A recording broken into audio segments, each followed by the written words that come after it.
माझं नाव उर्मिला कोमरे आणि मी एक कोळी महिला असून मी या जी जमीन तुम्ही बघितली त्याची एक सभासद आहे. तर जास्त मागे मी जात नाही, पण जसं म्हणतात की कोळी लोक ह्या इकडचे भूमिपुत्र आहेत असं म्हणणं की मुंबई ही कोळ्यांची आणि कोळी लोकांच्या 7 बेटांपासून मुंबई तयार झालेली आहे.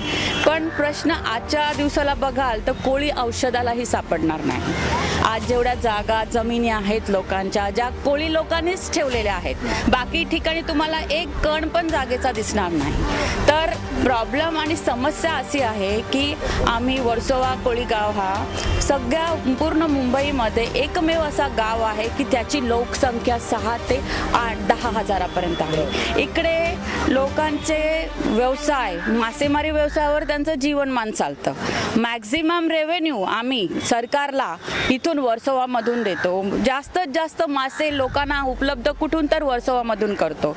तर अशा या वर्सोवामध्ये आमचे जे नेहमीचे म्हणजे तुम्ही जर कुठे असं कल्चर बघायला मिळेल तर तुम्ही वर्सोवाला या की आजच्या ह्या 21व्या शतकामध्ये जे काही पूर्वापारपासूनचे सण कुठे अजूनही जोशात चालू असतील ते वर्सोवाला आहेत. तर अशा या वर्सोवामध्ये एवढा मोठा आता खूप मोठा बाका प्रसंग आलेला आहे, कारण आमच्या ज्या समाजाच्या जागा जमिनी आहेत त्याच्यावर मोठा घाला घातला गेला आहे. कशा प्रकारे तर काय, ह्या लोकांनी थोड्या त्यांच्या स्वतःच्या स्वार्थासाठी आमच्या लाखामोलाच्या जमिनी अगदी कवडी मोल भावाने अशाच बिल्डरांच्या घशात घालून दिल्या आहेत. आजपर्यंत इकडची जनता की एवढी सुशिक्षित कोळी लोक नाही आहेत की त्यांना समजू शकेल किंवा नाही.